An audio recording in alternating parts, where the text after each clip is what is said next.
$100 fee just to take and dedicate to the 4 series. But if you're interested in that or have any questions, feel free to reach out to me or come talk to me at the very end. I'd be happy to answer all your questions. But other than that, I'll go ahead and bring it over to Josh. Nice. Oh, thank you everyone for coming. I hope today is worthwhile. I like that this is an intimate session. Okay, I like back and forth conversations. Feel free to interrupt me, raise your hand. Throughout this, I think that these types of education series, this is what works the best. It's a really good open dialogue.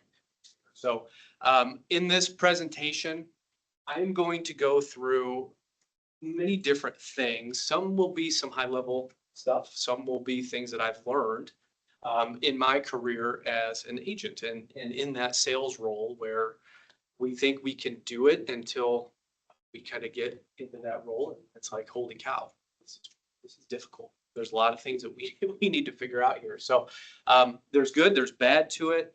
I do have some points in here that I want you to try to take away from this, things that have helped me in this path. So I am Josh Lacombe. I'm with Country Financial. I have been an agent since last March. So new, but we're figuring things out as we go. I focus on home, auto, life, business, health products. We have a slew of products.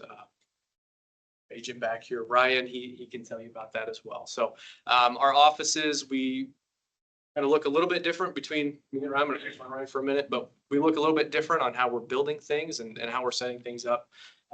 But the goal is to really focus on giving it back to them. That's what we're all about, not just the transaction. I'll get into that here and there. So yes, we're going to jump into it. I'm going to talk a little bit about me at first. Okay, so sit back, relax. I want you to get to know me, and then we'll jump into more of the education. So who am I? We could talk about this for a while. I am a lifelong resident of McLean County. I grew up in Carlock, small farming town, just about 10 miles outside of here. Went to Unified Schools, Carlock, Parkside, West High School. Do we have any local people? So you. Unit 5, with that highlight, that's where I kind of started to get my feet wet with leadership. So I played sports, and yes, I know high school sports, we all do it. But within that, leadership roles, right? Captain.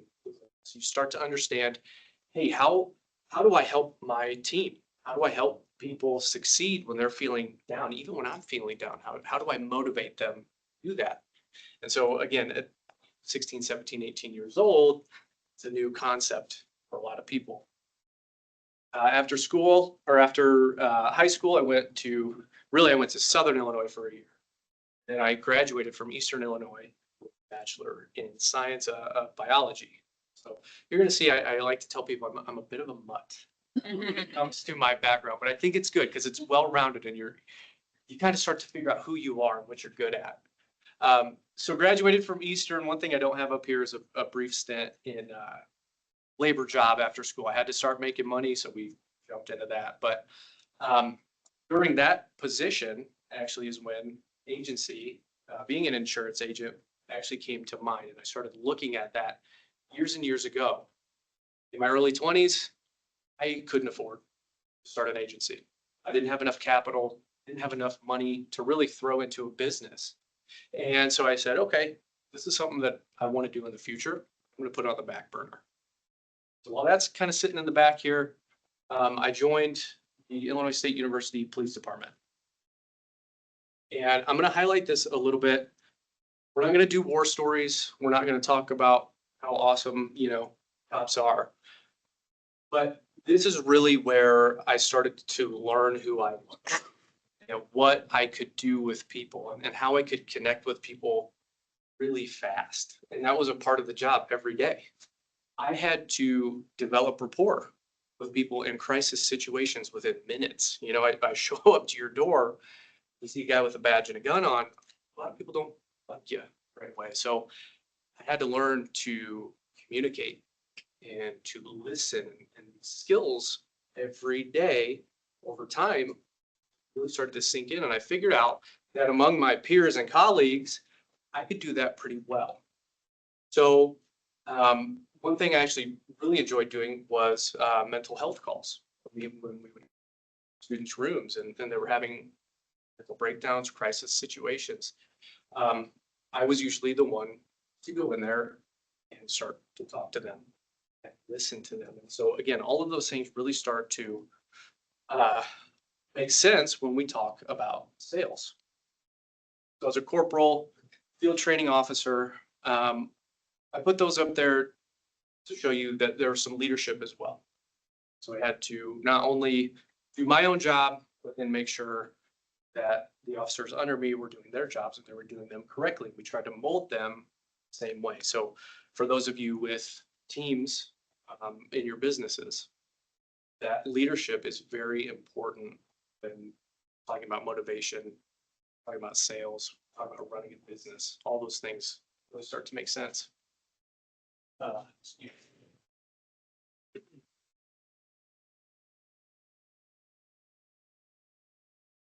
I always joked with my wife because toward the end of my career as an officer, that's when we started looking at agency again.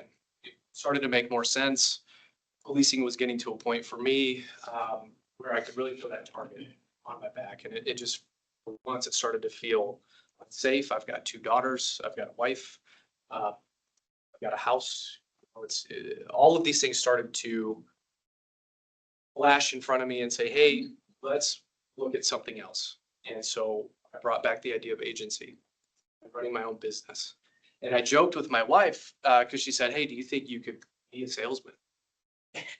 And I said, well, I got pretty good at showing up to somebody's house and talking them into handcuffs and selling them the idea that going to jail is okay. And I do kind of joke about that, but I also kind of make it a point to say that the reason that people did that with me is because I treated them with dignity and respect the whole time. I educated them and I listened to what they had to say to me because it was people. And it wasn't always college students. It was anybody, right? Anybody, DUIs, you name it. And so my goal was always that if we do end up going to jail, and if they shook my hand after, then I knew I did my job correctly because I treated them the way they should be treated. I never demanded a handshake, did anything, but it was just that interaction that I had with everybody. Didn't matter. So yes, I like I said, I joke that, hey, I can sell people the idea of going to jail in handcuffs is okay. I think I could probably sell some insurance. I think I could do this. Anyway, enough on the police officer thing. I may bring that back up a couple times, but it'll make sense.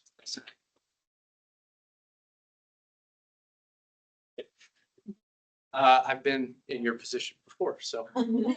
I turned it. So during the transition from police into agency, I worked at State Farm about a year in injury claims. And the reason I did that is because I knew I wanted to get to agency. And I knew that this was actually a really good stepping stone because there was nothing open at the time. So I said, you know what, I'm going to jump in as an injury claim specialist with State Farm. I'm going to start to learn insurance and learn the back end of insurance and to be able to have conversations with clients about really what does liability mean for in your auto insurance? How does this really look in real world situations where I cause an accident and I hurt somebody? What is going to happen to you? Why is it important to have this type of coverage or that type of coverage?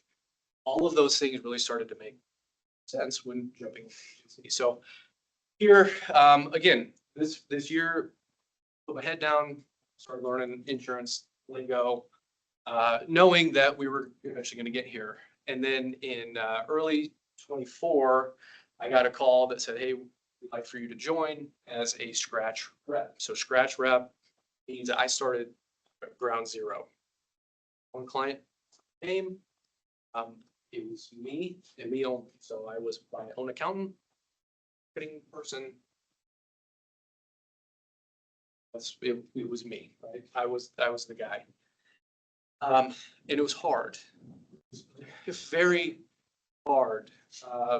Funding the operation, finding time to do everything. And you have a family on top of that. And it's, Dad, why are you coming home so late? And it's like, you're spending more time here than you were as a cop, and we saw you as a cop.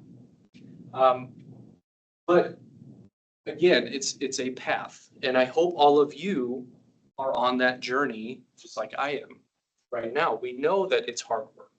We know this doesn't happen overnight. These aren't, as a business owner, we don't sprint. We have to do this as a longevity.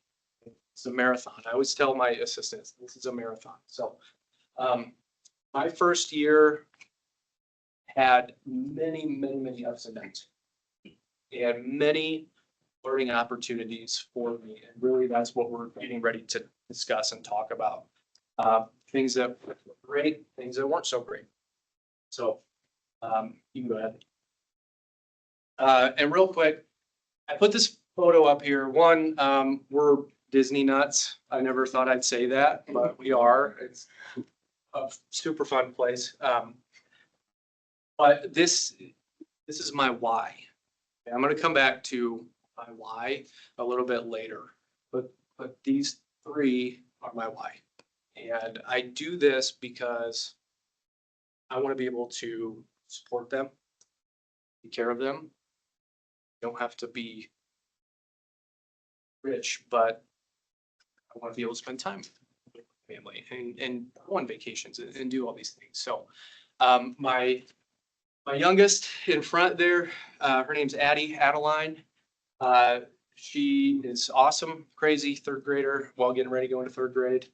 She plays softball. She's bonkers. My oldest is Harper. She is 12. She's going into seventh grade this year. We're currently at Kingsley softball right now. She's a double sport with cross country as well. Kingsley. So we're really busy. We actually just got home from Zion last night at like 9 o'clock. And then my wife, she really truly has been my rock through it all. We met in high school when we were 15, and we've been together ever since. We saw college together, we saw marriage together, home buying children. She was a cop wife, which is, I'm glad she's still with me because my God, those were tough days. And now she's supporting. Sure. So again, this is my why, and we'll get in. All right, so navigating sales. We could spend hours and hours on the sales conversation, and you all know what it takes to sell. I personally do not like salesmen because I think of 1980s car salesman, slick back hair suit, right? Like that is just always the image I get. That's not me. Right? I want it to be more salesman, but at our core, I'm a salesman. Right? I do sales. I have to talk to you about insurance products and why specifically Country Financial makes sense. So our first point, talking about focusing on relationships and transactions. I put that as number one for a reason. Truly, that should be number one for you. I'm not a McDonald's. People don't come to my window all day long, food every day. That's not how it works. I'm not based on transactions. For me, what I have to do is develop a relationship with you. and my clients. You have to know who I am and why I might do things differently. And that's such a huge piece because, and Ryan, I don't know if you know this, but I would venture to guess that there's 35 to 45 more insurance agents in this town alone. Farm, country, satellite agencies, agents that you probably don't even hear. Things kind of behind the scenes. So why me, right? Why you? I mean, you can go and get an insurance product from quite a few people. And I know that, and I understand that. So for me, I have to develop a relationship with you. I can't walk into a room and say, hey, you need auto insurance from me. It's not gonna work. Same with you. You can't just go into a room and say, hey, you need to buy this product from me. I want to know why. Why am I buying it from you? Be genuine. Focus on that relationship. This cannot happen today.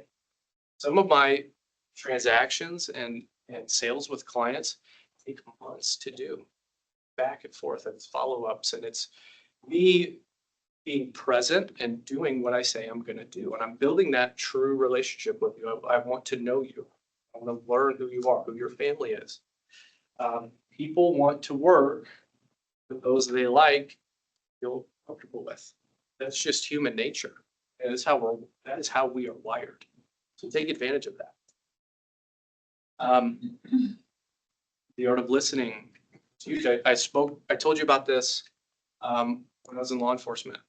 I learned very quickly, if I can listen to someone, especially someone who is in crisis, and hear them tell me worries, their fears, their whys, and I pull things out of that while I'm actively listening. I'm not thinking about Disney World while they're talking to me. I'm actually thinking, I'm listening to what they have to say. And that is so huge because one, it shows that you care. It's a meaningful discussion. And two, you're going to pick up on little key points from people. You say, oh, initially I thought we were going to talk about auto insurance. Gosh, you need insurance and we need some disability insurance. And there's a lot of financial products out here that you can benefit from. All that starts as we're listening to our clients and our customers. Let them talk. Just let people talk. Listen and take notes. Be able to repeat some of those notes back to them. Those key points. And again, that's just solidifying that this is a meaningful conversation here about what that person has to say. Always prospect. So what I mean here is you can't just make a sale or one type of sale and cruise with it. Right? That's not how this works. We can't do that. We always should be looking at different opportunities, different clients. These are short-term, long-term opportunities. So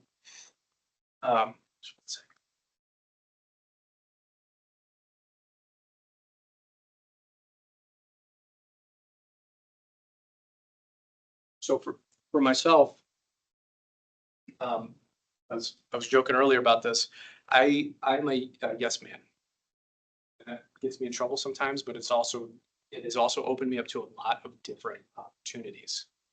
And one opportunity that was brought to me last year was to be involved with the Senior Care Network. Has anyone ever heard of that? Yeah, thank you.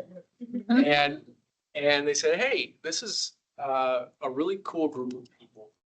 And there are no insurance agents in this network right now, in this group. You should come out and see. And so initially I thought, well, I can't sell life insurance to this older generation, right? People in their 70s, 80s, like they don't have cars. They live in nursing homes or things like that, right? So, but I said yes. And I said, okay, I'll come. I'll come to a couple meetings. Let's see where this goes. And by doing that, I realized very quickly that there are a lot of networking opportunities, not just focusing on residents of these homes, these nursing homes and facilities, but it's the people that work there. It's family members. It has given me opportunity to do education series at those locations. So always be fluid, always prospect, because you don't know what's gonna happen. You can't just have your little group. You cannot do that as a business owner, the sales person. Following up with prospects and current clients this is a must. This has to happen. This has to happen. Go back up to point number 1, right? They are not a transaction. You don't make a sale and then we collect our commission, our paycheck, and we say, "Thank you." Cannot do that. If you truly care about what you do and you truly care about running a business and being different, you have got follow up. These are simple things. These are awesome. My office does this. I have an intern right now who's sadly leaving me on Friday. Well, one of his duties this summer was to follow up with all my current clients whenever a birthday. We made it was a text message, very simple. We made a little card, happy birthday, had my photo on it, Josh Scombe Agency. And he would send out a text that just says, "Hey, it's your birthday today. Wish you happy birthday. Hope you have a great day." Very simple. Text message goes out. Every single person would text back and say, "Thank you." Just a little way to just kind of brighten their day. But what I'm also doing, staying in front of them, making sure they remember me, know me. I didn't just make that sale to you 6 months ago. Forget about you. Well, hey, now it's my birthday. Oh, hey, Josh, I remember Josh. Oh, hey, by the way, now that you reminded me, we're getting a new car in a couple days. Or, hey, we just had a baby. We'd like to talk life insurance. Okay. Little things or reminders. I'm not sure if this is an appropriate question to ask or not, but what system do you guys use to keep up with that? Well, we use it, we call it Navigator. I guess I don't know if it really has a real system, but what we are going to is Salesforce. Salesforce, okay. That, from what I understand, is like. So Okay, it costs money. I mean, it's not right, cheap, but right? yeah, but I'm thinking, cause I wanted to start to get into this stuff, but we need a system. And I'll jump, our next slide is gonna talk about CRM, Client Relationship Manager or Management System. So we'll jump into that and I'll give you some ideas too, because again, sometimes bottom line is I can't afford it. So how make this work? And the current system that I have with Navigator system, I don't love everything about it. It's because I jump between a lot of different things to stay in front of people. And sometimes the easiest way to do this is get on my calendar, my Outlook, a couple months out and just put, I'll put something like 6 o'clock in the morning. I'll say, "Hey, it's a birthday email, text to so-and-so." I know that day, that morning, it'll pop up for me and it'll give me a reminder. Okay, so those things are pretty simple. But yes, again, please make sure you're following up with prospects and current clients. These follow-up conversations are major because how many times have you been in a networking event, right? Those are great. Everybody's happy. We're having a good time. We're talking to people. We're getting business cards. "Hey, I'm gonna talk to you," or they say that back to you, right? And you're like, and you leave and you're like, "I just got a bunch of people that want to talk to me. This is awesome." And we wait by the phone and nothing happens. And then, or what's worse is they say, "Hey, I'll call you back," and you give them your card, and you don't get their info. Never do it. And you're like, "Oh my God." Strike number 1 for me when I started. Seriously, I was like, "Oh my God, I'm gonna be playing golf all year in a year from now because I got all these people coming to me." Didn't work. So if you're not doing that now, please do it. and don't feel weird about it. If you give somebody a business card, get their info. And hey, can I get your name and phone number? Usually they'll say. If not, we're not gonna push it. Has anybody heard of the rule of 72? So the rule of 72 is if someone doesn't do something in 3 days, 72 hours, I'm not gonna do it. Same with me, right? I'm human. I'm wired just like all of you. So 72 hours is that rule of 72 is huge, right? For follow-ups. So if they don't call me in 3 days, call me back, I'm calling them. Or I'm emailing them or texting them, or however I have to do it. Okay, because I know after 3 days, they're like, I'm on to the next thing. My kid's baseball game's tonight. I'll get to it later. I'll get to it later. I'll get to it later. They never do. Okay, so follow up. And Can I interject? yeah, yeah. So I will say that I think a good mindset shift is, like we say at first when I was doing this job, it's like, oh, I don't want to bother someone. But it is so true that it is a kindness to follow up. Like you just did the work. Like they want to connect with you. They need that information. You offer a service that they want. So it's like, it is actually, this follow-up piece is actually your first step in like being a good provider of whatever you're doing. I'm guilty of not doing it all the time, but like, it's a kindness. If you think anything otherwise, just shift that. No, Please email me, anyone. don't. We are in a business where we have to follow up with people, and people expect that, right? They're not getting a call from McDonald's workers to be like, hey, how was your price today? Not their business, but for us, it is our business. We need to follow up with people. So do it. And I've had really good success with a lot of people when they say thank you. Like, oh my gosh, I forgot. Thanks for following up. Oh, my current guy doesn't follow up like you. Okay. No, well, we have till 12:30, but okay. This last piece here, to develop yourself professionally. I can't say really enough about this. Okay, if you know your craft and you know what you're doing, sense that, and you're not stumbling over your words or trying to figure out, navigate this, it is huge. That's being a professional 101. You come into the room, for me especially, it's intimidating to learn new things, right? And when I don't know something or I don't feel comfortable with it, I shy away from it and I don't feel confident. Being very transparent with you.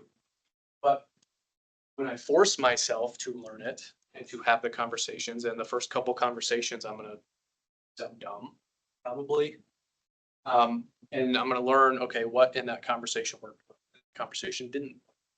But when I do start to develop myself and know this specific product or talk about this certain thing, walk into a room and I feel very confident. And I know that what I'm gonna say is gonna make sense, and I know I'm gonna be able to answer your questions. Can't answer your questions? Figure it out. So this development piece, I don't know for all of you what that looks like. For me, when I started agency, we had it was more kind of a corporate agency training. It's just kind of big bubble of, here's Country Financial, this is what we do, this is how to navigate through things. But then that all goes, that's done, right? And I can't just take all of that and be fine with it. I have to continue to develop myself and learn the product, and truly learn it, ins and outs of it. Why does it work? Why doesn't it work? Who are the clients that I'm trying to talk to about these products? So stay up to date on your products, what you offer. If there's new things coming out, all of that is fantastic. To have that understanding, and then that leading edge. Say, hey, by the way, I know most competitors do this, but we're getting ready to do this thing. And you can spit that at somebody and tell them that you have this new thing coming out, this new product. That really is an attention grabber for people. And then watch your market trends, regulations, competitor moves. It's all about. in business. We have to be different. We have to provide something a little different. Sure. So this is what I was talking about with your question. So tracking sales. You have to have, we call it a CRM. I don't remember that. It's a client relationship management system. There are a lot out there. Some are expensive, some don't work. Some are free. I mean, you can create one yourself, depending on how are we trying to track these things.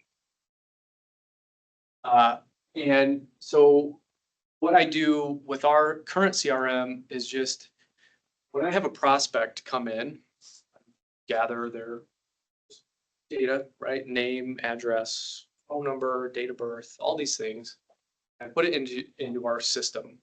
And then from there, I can track where I am during that sale.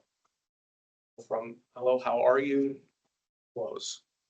Or maybe it doesn't close and it gets hung up somewhere along the way. Now, I don't have one client. I have many clients. And so I can't rely on myself to remember. I have to follow up person in 2 weeks. That just doesn't happen. So we need to use this. Does anyone in here like not use one? And you don't have to answer, but if you don't, let's start to figure out something that works for you. This is huge. This will help you. We did not have one for the first year and a half that I was in my job.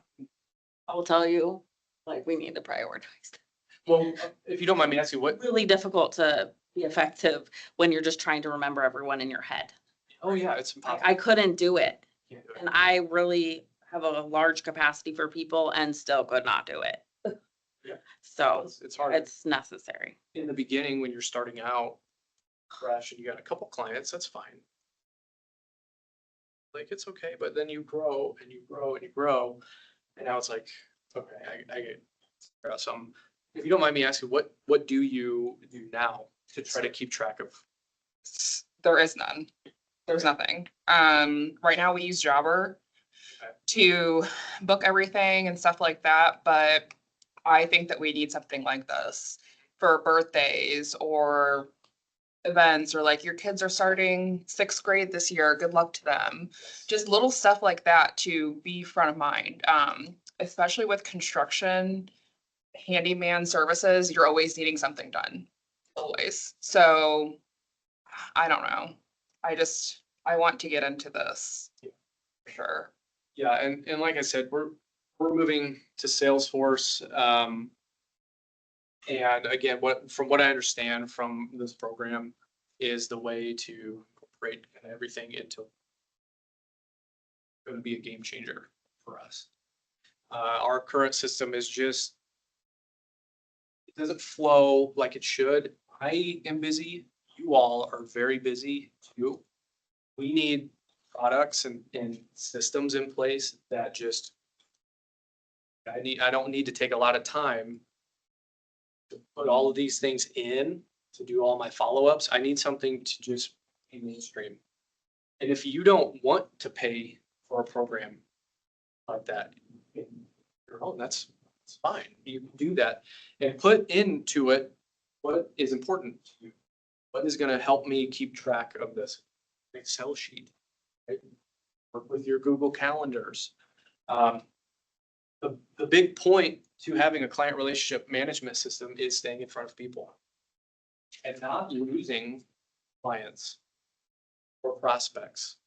That has happened to me where I'll have several come in kind of at the same time. Hey, we'll follow up, we'll do all these things. Literally 3 to 6 months later, I'm like, oh, I never followed up with so-and-so. I never got back to them. And then I call back and they say, oh, thanks, but we're somebody else. And oh, Uh-huh. oh, no. So, yeah, it's very important. So, the rule of 72, I think 3, 6, or 12 months out, it's impossible. People are going to forget you, not staying in front of them. And then the follow-ups are great. We do, like I said, we do birthdays, we can do referral messages. Hey, we appreciate your time with us. Referrals, how can we help you do that? Or how can we work together? Do you know anybody that could use our services? All those little things are going to keep people in front of you. And I want to say you want to try to get at least 7 touches, seven times that to a client per year. In-person meeting. I heard you got a new house today. Congratulations, that's fantastic. Heard you got a new car today. Great.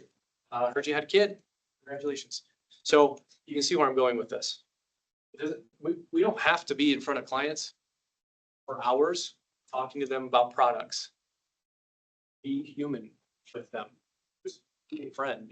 Have a relationship with these people, and they will stay with you. They will know you. They know that you actually care about. And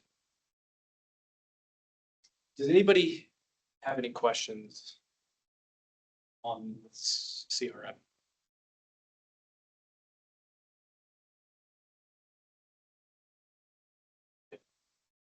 Well, they tell us in ours, which I don't know, but in our training, that we shouldn't have more than 200 in our CRM. I don't know if that's to you. Okay, never mind. Keep going. Maybe that's just Well, the I mean, industry that's- specific. Like, they say that like, it's difficult to have like relationships with more than any person, more than 200 people. So, Yeah, I mean, ours, I guess ours is. And having a good system, it's something in place, you can manage a lot of people. yeah, that, maybe that's industry specific, sorry. It might be industry. Sorry. Oh, you're fine. But yeah, it's CRMs are a great way. So leadership. Do all of you, well, not quite all of, have teams? You have teams of with you and under you. It's right now for me, it's myself. I have an assistant. I have an intern. Intern's getting ready to go bye-bye. So now I'm an associate agent on with me. Someone that's going to help me on the sales side of things. Okay. So I went from me and now I'm growing. And that's a good thing. But with that, now it's not just of a team member or team members. And leadership, if you're not leading the crew, if you are helping your new hires, is showing them how to do these things and really being involved with them, they will fail. They will burn out. They will not make it. And now you're back to square one.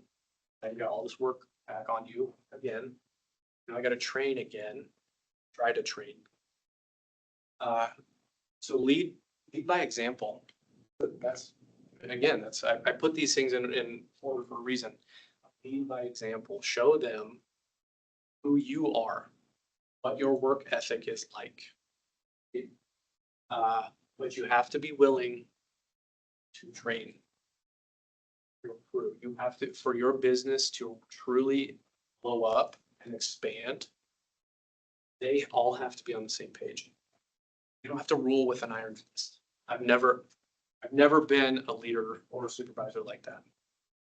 Again, I don't demand that you follow my rule, right? I'm going to show you my work ethic is strong because I believe in what I have a clear vision and a clear path on where this is going.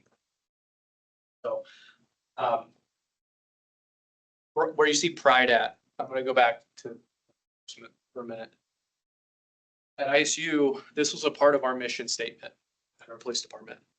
Professionalism, respect, integrity, diligence, and quality. In most of our corporate jobs, we probably don't know anything about our company's mission. It's just not something we think about. We're people. But this stuck with me from day one, this acronym. And I have actually incorporated some of this into my mission statement for my agency. Because all of these really stick out to me in what I do. And they should what you do.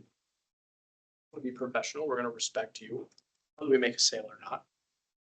Integrity, right? Doing the right thing all the time. Okay. We're not gonna do something shady that will get us fired. It's a jail. Diligence, being in front of people, and quality. Anyone and everyone. How this world should work, and this is how your businesses should work. Build your trust with your team through transparency. Have weekly meetings. Listen to your team.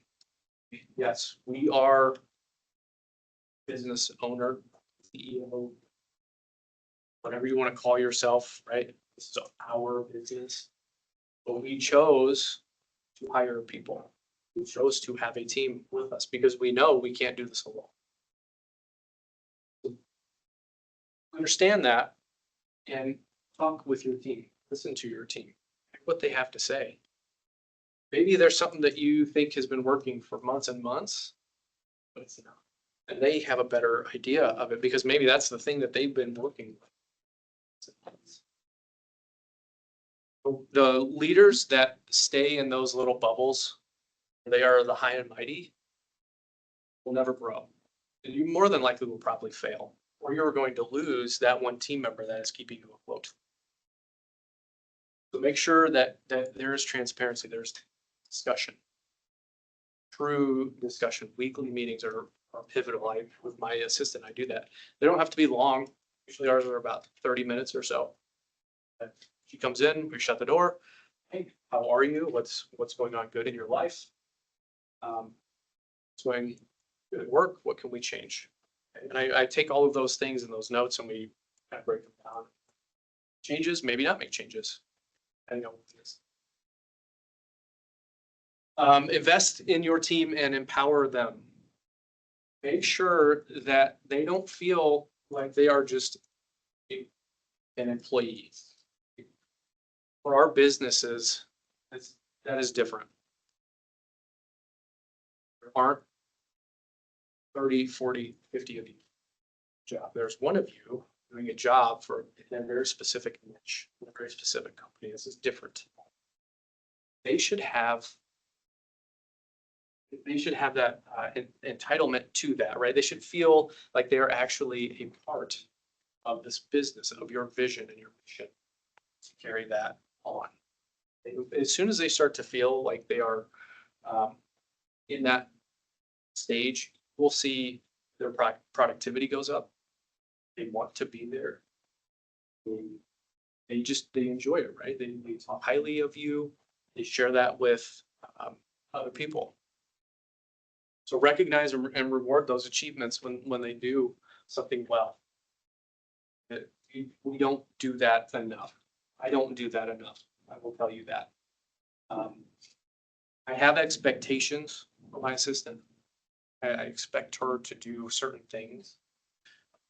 But sometimes she will do things that are above and beyond. And I try my hardest to recognize that. And I thank her for that. I try to do it publicly so that people can see. And when you get that feeling, and I know every one of you have had that feeling at some point in life, right? Whether you're a kid, whatever, hey, good job. Good job on that. That was great. You feel good, right? It's motivating. Be adaptable, forward thinking. This kind of goes back to building that trust, right? You want to brainstorm with your team. You want to get that input from them. And then hold your team and yourself accountable. So set measurable goals and track your progress. And if we go into our days every day thinking, okay, I have 1,000 fires to put out, and we're just kind of spinning our wheels. I have to have why are we spinning our wheels? Why do we have 8,000 fires that we have to put out every day? Something is not right. It shouldn't happen, right? Set that goal to say, hey, let's not have these issues. That all we're doing all day is servicing our clients. We want to make sure that we're growing, building. We're putting processes in place that are taking away from that day-to-day grind, because that will wear you. That will wear you. It has with me, right? It's over the past year and a half. I've had my days where I wake up and I'm like, oh my God, this is a rerun of yesterday. And now I truly have to take time out of my schedule to say, why is this happening? Why am I in this kind of cycle? And I look, right, and I say, okay, well, it's this issue here. Let's fix this issue. Does that mean I have to take some time out of my day to train my assistant? Something different. All of those things take time to do those things, because in the future, that will all go away. Create those, create or track that progress as you're going through. You're going to see how drastically different that looks.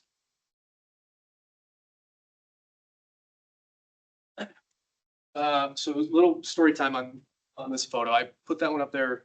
For I think I told the story. This was Tailgate and Tall Boys this year. And Country Financial, we work with our Farm Bureau. And the idea behind this photo was that I was gonna go up on stage in front of the main act and present a check to our Farm Bureau. And that's how it was pitched to me. I said, hey, would you be willing to do this? Me being a yes man, I said, of course, this is awesome. I'm gonna get up on stage in front of 15,000 people, however many, right? I'm gonna give this check to the Farm Bureau and smile. And then the main act is gonna get on and rock out, of course. Well, so I said yes. And a couple days later, they said, hey, we're working on a script for you. You're gonna talk to our people. And this is great. This is great. You guys are awesome. 15,000 of you. So, and it was scary. And I said, okay, what I know, there's a reason why I did it, is marketing. One, that is a huge venue. Yes, it's a bunch of intoxicated 21 to however old, right? They didn't care. They didn't care about me. I knew it. I knew they really wouldn't care about me being up there. But I knew that by me going up there, there were going to be photos. And there was going to be opportunity for me to get tagged on social media on bigger social media markets than just me. So there was a method to that. So I knew when I went up on stage, I was going to represent, right? I got to represent who I'm with. Financial. So went up there, did my thing. I was probably shaking, holding the microphone, talking in front of all these people. But at the end of the day, the goal was reached. This photo was shared a lot by many different people. Myself,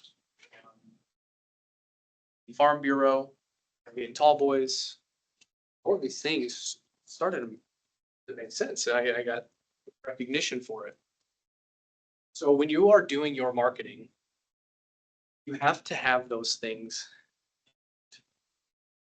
You have to be willing to go out of your way to market yourself, to be involved. Look at who needs your product, right? The 22, 23, 24-year-olds at Tailgate and Tall Boys probably don't need a lot of the products that I can provide them. Right? They're not thinking about life insurance because we're all invincible at that age. You may have a car, right? They have an apartment. Some might have a home, sure. But I knew that age-wise, I probably wasn't going to get a lot out of that on the Tailgate and Tall Boys. Look at location. Where is your target location? Cities? Is it rural? Small towns? Doing here? What makes sense for me do I try to just blanket everything or do I focus on something very specific, a place very specific? In income, is a big one, right? Can these people even afford what I'm giving them? Does it make sense for me to sell this large life insurance policy to this person? Or am I just spinning my wheels? Am I taking time where I could be focused somewhere else? And obviously life stage, all of those things start to culminate into your target audience. And you all should have a target audience. You should have a niche of people where we really want to focus on because we do well with those people and who we sell. Your unique value proposition. So define you and why you are different.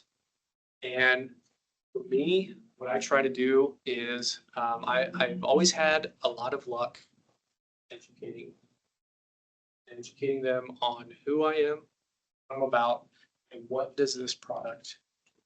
It's not just auto insurance. It's not just health insurance or life insurance. There are things within these products that can do a lot for you, and this is why they can do a lot for you. I can tell you over my tenure doing this, and even back as a police officer, I've had a lot of people say, thank you. Thank you for taking time out to explain this or this product or who you are. So don't let your unique value proposition go to the side because you're focused on making the sale.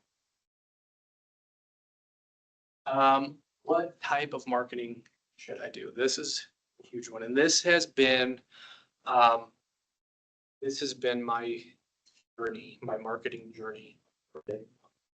What in the world do I do? How much is it going to cost? Cost, believe it or not, cost in the beginning was not so much of an issue as it is. And so because of that, in the beginning of my agency, I threw a lot of stuff out. And we hear the expression, I'm gonna throw it at the wall and see what sticks. That's what I did. My thought behind it was if I throw everything I can out to whatever, people are gonna start to see me and recognize me, and all this is gonna start to come back in a positive way. Well, one, yes, people did start to recognize me. I had several people, random people come and say, man, I see you everywhere. Great, that's good. But what was coming in from that marketing was very, very low. I said, why? Why is this not working? So I did a billboard for 2 months. Did maybe a social media campaign for days.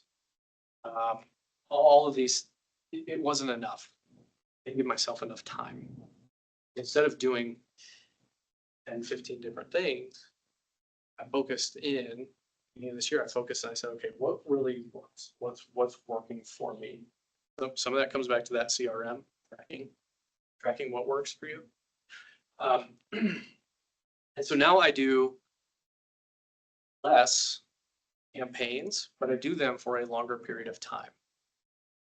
Really, they say about 90 days is the minimum time length for a campaign.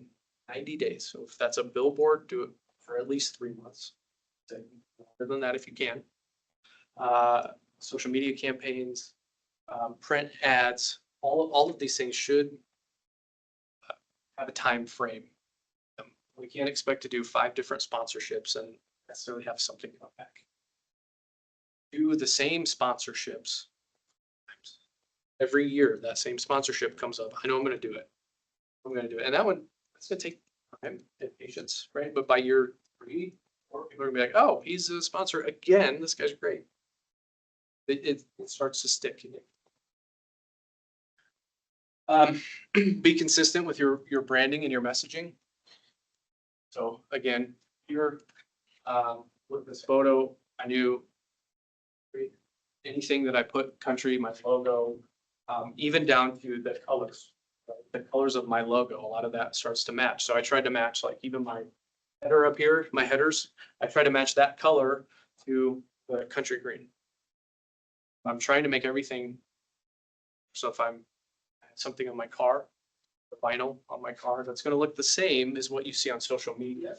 And look the same as what you see on a billboard. All those things are psychologically.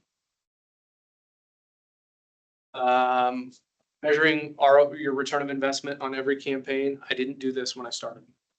I didn't, I just, like I said, I threw everything out and I spent a lot of money doing it. And my name got out there, but I didn't see really what that return was. Did that sponsorship bring in enough people file for next year? That billboard. One great thing on these return of investments or on your CRM is that you can measure these things. So write this down. If you do a campaign and let's say it's a billboard or a Google ad, and someone calls you just out of the blue, and you don't know this person, they call you, hey, I'm curious about your product. Ask them, how did you find out about us, right? Where did you hear about us? Oh, your billboard out on Veterans? I saw that. I'm gonna mark that down. I want to know where this came. How did your call get generated? Oh, I saw your Google ad, clicked on it. We started doing that exact same thing with our, Okay. and our LinkedIn ads. So it was sending like 3,000 people, per, ad to our website and everything. We added the, how did you hear about us? And everybody was Google, our website, Facebook, nothing was LinkedIn. And so it's like, oh, we're dumping all this money here, but Google was actually the biggest way people found us. And so we adapted and changed. Okay, we're still going to focus on LinkedIn, but we're going to focus more toward Google and Exactly. really well. That's my exact point. You have to be able to see, is this cost effective? These things are not cheap. And to your point with the digital, that's one of the campaigns I'm doing right now. I've been doing it for several months. And the reason is because it's digital. Everybody phone and they're on their phone a day, scrolling through Facebook. It's unavoidable. So put yourself in front of radio. Sure, I still listen to local radio, but I also listen to Spotify, other digital media. Put ads on those. Someone, you can do those, right? You have to start adapting to kids, right? There's a new generation coming in. This newer generation is busy of things, of our social media, of our technology, right? So put yourself in front of that. Okay? Adapt, learn to do that. Be okay with changing things up. And by adapting, maybe my digital right now is working and it's going to work great for a year, but it may slump. Okay? Now, some people would say that it's okay. It's not that much on the. Others may say, well, wait a minute, what is working now? Research that, figure that out. Maybe Google isn't working real great. Maybe LinkedIn for you isn't doing great now, but maybe it will. Instagram, right? So all of those different. I know TikTok. That's my brain shut off at night, right? That's what I do. So yes, be adaptable. Do that with your marketing. So I'm going to share my mission statement. Okay, this is the mission statement for my business. Within my business plan, you all should have probably some sort of business plan. If you don't have a business plan, make a business plan because it's going to help you track your journey. Mission. What's my vision? What are my goals? Where do I see myself in 3 to 5 years? This roadmap for your business. You should have this. It will help you stay on track. It will help you celebrate those wins. It will help you see where times weren't so good. when I do win from that bad time, I can see, I track that. Right? So my mission to my clients is that I want to provide exemplary customer service through relationship building, insurance products, and financial protection, safeguard them and allow them to achieve their financial goals. I'm going to do that, and here is that pride statement I talked about. I'm going to do that by serving our community, educating our clients about the products they receive, with professionalism, integrity, and quality. Right? A lot of that was in. I pulled that, and really that's stuck with me for years and years, and always will. And I've embedded it into my business because I believe in it, and these things work for me. And then motivation, our final piece here. I appreciate you guys sticking with me through all this, but motivation. I think even in the video, if any of you saw that chamber, that interview, I said motivation is really kind of that foundation of all of this, in my opinion, because as a business owner, if we are not motivated, it will disrupt everything else. If I come into my office and I immediately tell my assistant, it's a Monday. That immediately has spiraled her.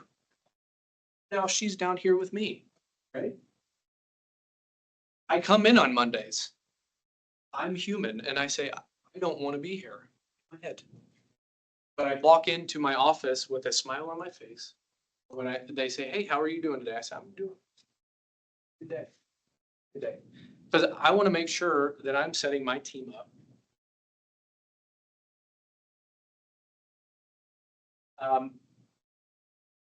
Make sure you revisit your why. When you are having a hard time finding motivation, whatever reason that may be, maybe the past couple months have not been great for me. Do I want to do this anymore? I want to keep this business going. Revisit your why. Is it because I'm on a race to make a lot of money? And that's okay if you are. If that's what you want, financial freedom, awesome. Go get it. It's your family. Okay. We all come from different backgrounds, different reasons. My family, it's big for me, right? They're growing up. My kids are growing up very quickly. I want to have time with them while they're growing up because they will be out of the house before I know it. Or is it just your passion? For me, I told you in the beginning, I'm a mutt, right? I thought I was going to be a doctor. I thought I was going to be a doctor since I was a kid. Then I got into college and started doing all the things. I'm like, do I really want to be a doctor? I don't know, but now where do I go? Some of you may have said, I've had a passion to do this, to open my own business and to do this type of business a long time. And now you're here. That's fantastic. If that's your why, hold that true to yourself. I don't care how much money I make. I don't really care a whole lot about anything else. This is just, I love doing this. This is what makes me happy. Make sure you set realistic and achievable wins. This is a big one. We all want to be the best. We all want to be able to do that. We all want to be the top dog in this town, in our professions, in our businesses. Let's back that down a little bit though, right? Let's be realistic. That's a hard thing to do. Right? And it takes time and it takes years and years to do that. So break these things down. Why am I going to be the best at my craft? Because I'm going to educational series. You're learning, right? You made effort today to come in to do this.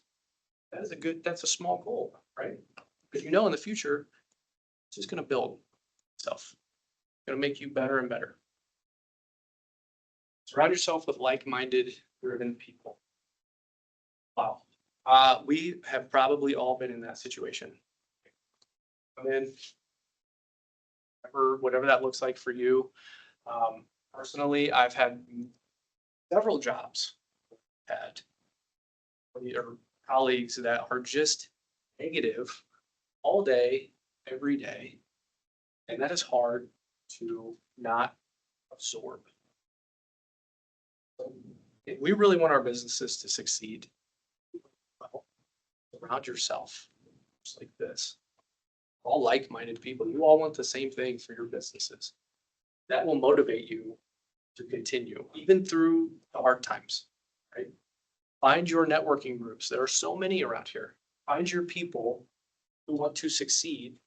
You do. That will push you, that will motivate you to continue this. Track your progress, right? That business plan, that roadmap that I talked about. That will change, that should evolve with you your entire career. My business plan, my first business plan was very little. I didn't know a lot. It was a little business plan. I said, okay, that's where I want to be best agent world, right? And then as you grow and you learn how this works, this should change in your business plan. You say, okay, well, yeah, I want to get to this point. It's going to take some time. And how do I get there? So track that progress, because when you do hit those little stages, okay, you can celebrate those. That's a win. For me, I want to move, I want to do several things, but one of the next things I want to do is move out into my own space. I want to have my own office with a sign, my name. Where I'm at currently, I share an office space with other agents. But eventually, I want to move out and do my own thing. That is my progress. When I get to that point, I will celebrate that. Because that is my next step. Celebrate your wins, always, big or small, any little thing. Hey, I had a good conversation with somebody. Didn't make that sale, but we had a really good conversation, and I think it's going to go somewhere. That should be a win for you. And this last one, I probably should put this one like second, Yeah. right? Okay. So we're all on the same page here. Burnout is terrifying. It's a scary thing. It's easy to have happen. We as business owners, a lot of times, usually we start in a job, corporate, whatever that looks like for you, right? And you succeeding in that job, you're doing really well, and you're doing better than your colleagues, and then you start to get this thing where you're like, I do this better than my boss, and my boss isn't really awesome because mean or whatever that looks like. So then you say, okay, well, I'm going to venture off. I'm going to start my own business doing similar things because I know I can. I know I can just knock this out of the park. But what we don't think about is that burnout. Because now you went from a job that you're doing well, but then you get to go home at night and you don't really think about it. You don't have to nurture that thing. You don't have to grow that thing. It's just a job. Well, when we go from that piece over to a business owner, now I've got all this other stuff piled on. I got to make sure this business is running. I get paid because I got to feed my family. And so I went from 8 hours to 12 hours a day, every day. I work on the weekends too. Man, that's not good. So I need to hire somebody to do this job. Okay, so I'm going to hire you, but then maybe I don't put in the effort to train you, develop you. So now I'm still doing a bunch of work, and now I'm paying this other person to like sit there and pull their thumbs. So then that burnout starts to set in. Once you get into that burnout, it's hard to get out of it. So I have a very hard time right here. Very, very, very difficult for me right now. Maybe eventually, hopefully eventually, right? It'll get easier and easier as this grows and does what it's supposed to. But I see people take like afternoons off. And I'm like, what? You're done at noon? How are you? All of these things are still need to be done before the weekend hits. And I stay there and I work, my wife, she's like, Friday, 5 o'clock. Friday, like you're still, that's It's okay, come home. And so I have to force myself to do that. And it's not because I think I'm just this like, amazing agent that just gets his work done and I'm top-notch guy. It's fear that it's gonna fail. It's fear that if I take that time, business won't, and I'll get in this rut. Not true. Not true. Because if I don't do this more often, I will burn out. 100%. Burn out. And it's summertime, they're home. And I don't do it. In personal time, I don't take them to the park. I don't leave for a little bit to help my mind. I am a business owner. Do this for yourself. If you don't have something in place for you, it have to be every. I wouldn't expect anybody to take every Friday afternoon off. That's not reasonable. Take your time and set something like that up. Block that on your calendar. Block an hour or two on your calendar and go sit at a park. Go take a walk. Let your thoughts. That's okay to do. That's all, we all know this struggle is real. So I'm gonna leave you with that. Okay, really leave with this and revisit your why. When you aren't feeling motivated, businesses, focus on those two things. Because I promise you, it will bring you back. If you are struggling, oh my God. Because this is a difficult day. Okay, mental health is very important to me because of past professions. I've seen the negativities with not protecting your mental health. So for me, it's very important. I think next slide. I don't know if any of you have ever heard this or a version of this, right? The windshield is bigger for a reason than the rear view mirror. Okay, we want to look at where we're going. We can see a little bit in the rear view mirror, maybe some of our failures, maybe things we're not going to again. What's in the past is in the past. Keep growing and developing ourselves. Okay, that's why I like this. It's simple. I know most of us have heard it before, but it really just kind of sticks with me.